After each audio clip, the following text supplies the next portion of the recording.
Bonjour chers abonnés de Gémi Voice, bienvenue sur votre chaîne.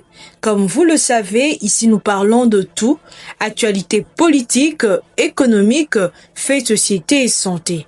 Toujours avec un regard responsable et proche de la réalité.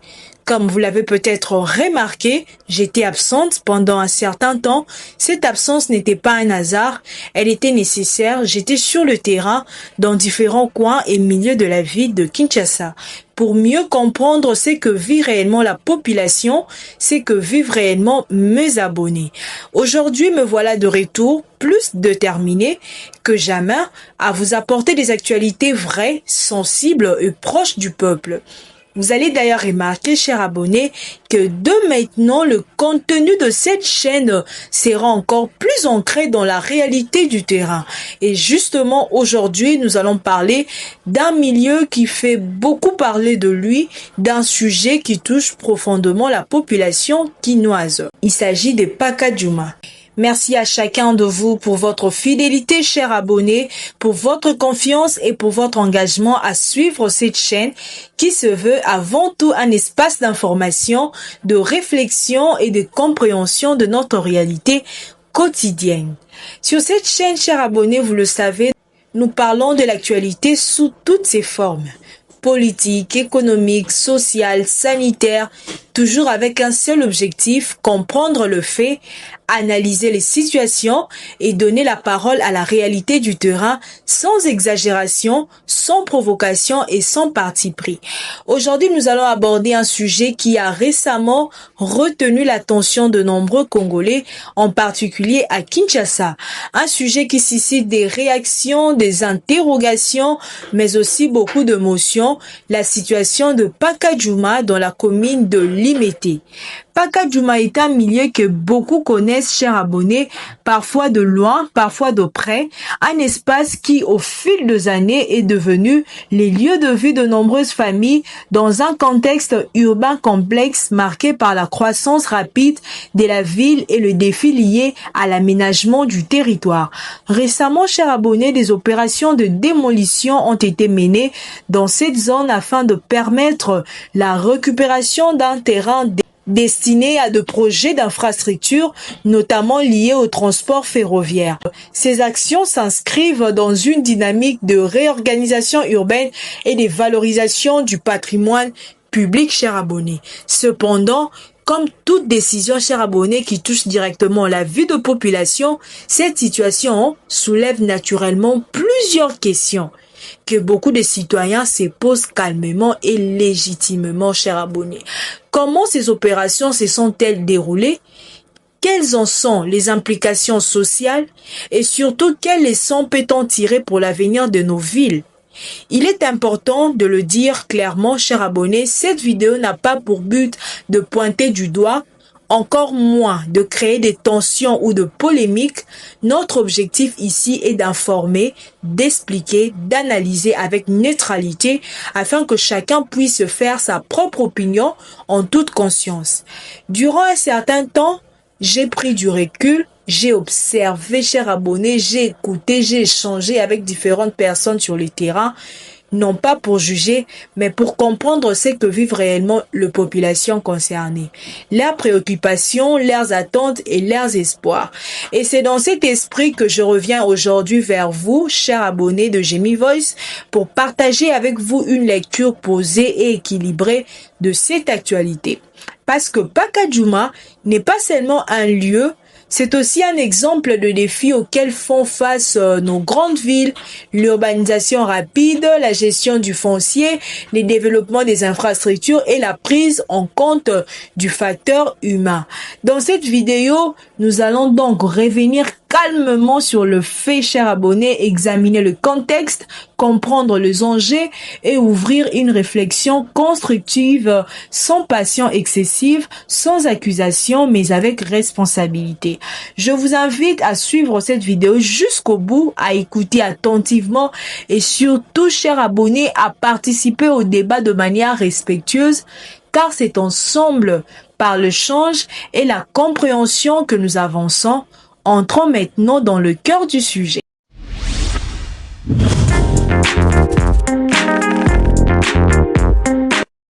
Et nous voilà de retour, chers abonnés, entrant maintenant plus en profondeur dans cette actualité, en prenant le temps de comprendre le contexte, le fait et les enjeux qui entourent la situation de Pacadjouma. Pacadjouma est un espace urbain qui s'est développé progressivement au fil des années, dans un environnement marqué par une forte pression démographique et une urbanisation rapide. Comme beaucoup de zones périphériques ou informelles de Kinshasa, chers abonnés, ces milieux a accueilli des familles venues chercher des opportunités, des survies, de travail et des proximités avec les activités économiques de la ville. Ce type de développement urbain n'est pas propre à la République démocratique du Congo. Dans de nombreuses grandes capitales africaines et même ailleurs dans le monde, l'expansion rapide de villes a souvent précédé la mise en place des plans d'aménagement suffisamment adaptés à la réalité sociale et économique de population.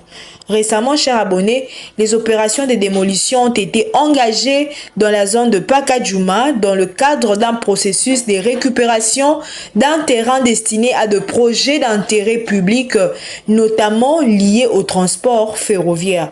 Ces actions s'inscrivent dans une logique, chers abonnés, des réorganisations de l'espace urbain et des valorisations d'infrastructures jugées stratégiques pour la mobilité et le développement de la capitale.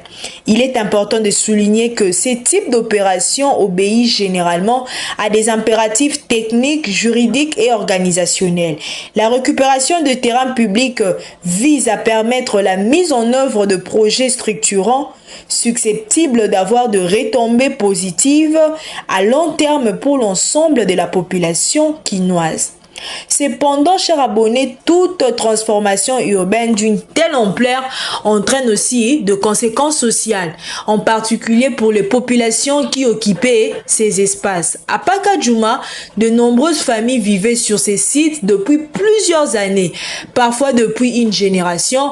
Pour elles, ces lieux représentaient un cadre de vie aussi difficile soit-il, mais surtout un point d'ancrage dans la ville.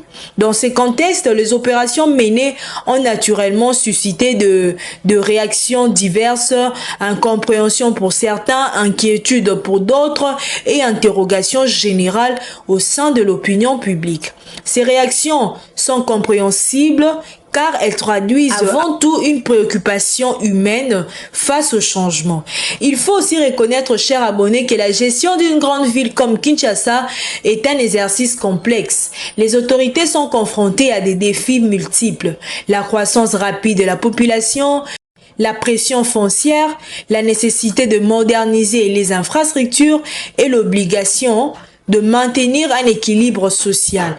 Dans cette dynamique, les opérations de réaménagement urbain visent à préparer l'avenir, chers abonnés, à structurer la ville et à répondre aux besoins de mobilité, de sécurité et de développement économique.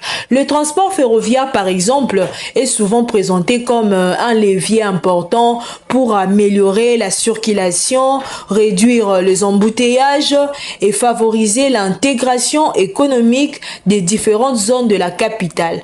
En parallèle, chers abonnés, la situation de Pacadjouma met également en lumière la nécessité d'une réflexion plus large sur le logement urbain, l'habitat social et l'accompagnement de populations vulnérables.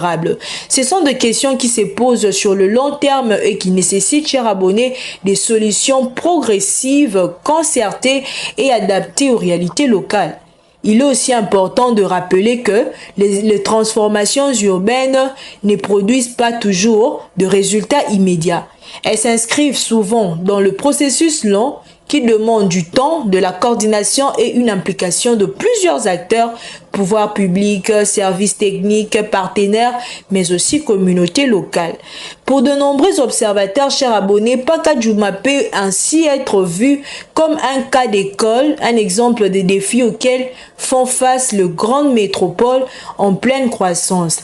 Un rappel que le développement urbain est un équilibre délicat entre modernisation, organisation de l'espace et prise en compte du facteur humain. Chers abonnés, au-delà des émotions et des réactions spontanées, cette situation invite à une réflexion collective. Comment mieux anticiper l'urbanisation? Comment concilier développement des infrastructures et stabilité sociale? Comment accompagner la population dans les phases des transitions? Ce sont des questions légitimes qui méritent d'être posées avec calme et responsabilité. Et c'est précisément dans cet esprit que nous abordons ces sujets aujourd'hui sur cette chaîne Jemmy Voice pour informer, pour comprendre et pour encourager une réflexion constructive. Paka Djouma n'est donc pas seulement une actualité ponctuelle, c'est un élément d'un processus plus large de transformation urbaine, un processus complexe qui concerne toute la vie de Kinshasa et plus largement l'avenir de nos espaces. Prenons maintenant un moment pour analyser cette situation avec recul, sans passion excessive et surtout avec un esprit de compréhension. Car analyser, chers abonnés, ce n'est pas juger. Analyser, c'est chercher à comprendre les mécanismes, les enjeux et les leçons à tirer. La situation de Paka Djouma s'inscrit dans un contexte plus large de transformation urbaine. Kinshasa est aujourd'hui l'une des villes les plus dynamiques et les plus peuplées d'Afrique. Cette croissance, chers abonnés, rapide exerce une pression considérable sur l'espace urbain, les infrastructures, les services sociaux et le foncier. Dans ce type de contexte, l'apparition de quartiers informels est un phénomène observé dans de nombreuses grandes métropoles. Ces zones naissent souvent d'un décalage entre la vitesse de croissance démographique et la capacité de système urbain à offrir de logements accessibles et planifiés. Paka Djouma s'inscrit donc dans une réalité urbaine qui connaissent plusieurs capitales du monde, chers abonnés. Les récentes opérations menées dans cette zone peuvent être analysées comme une étape de réorganisation de l'espace urbain visant à permettre la mise en œuvre de projets structurants, notamment dans le domaine des infrastructures de transport. Ces projets sont généralement pensés dans une logique de long terme, avec pour objectif d'améliorer la mobilité, l'organisation de la ville et puis les échanges économiques. Cependant, toute réorganisation, chers abonnés, de l'espace urbain entraîne inévitablement des impacts sociaux. Les populations concernées sont confrontées à des changements brusques dans leurs environnements de vie. Ce phénomène n'est pas propre à Paka Djouma et il se pose partout où les villes cherchent à se moderniser. L'analyse de cette situation, chers abonnés, invite donc à réfléchir à la notion d'équilibre, équilibre entre développement et stabilité sociale, entre besoins collectifs et réalité individuelle, entre urgence de projet et temps d'adaptation de population. Il est également important, chers abonnés, de souligner que les politiques urbaines se construisent dans la durée. Elle évolue, s'ajuste et s'améliore progressivement en fonction de réalités observées sur le terrain.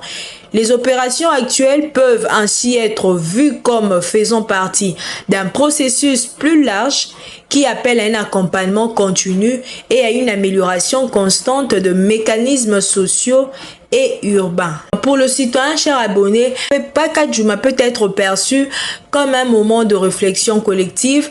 Il invite chacun à s'interroger sur la manière dont le ville évolue, sur la place de l'individu dans le projet collectif et sur la nécessité de construire des villes plus inclusives, mieux organisées et plus résiliente.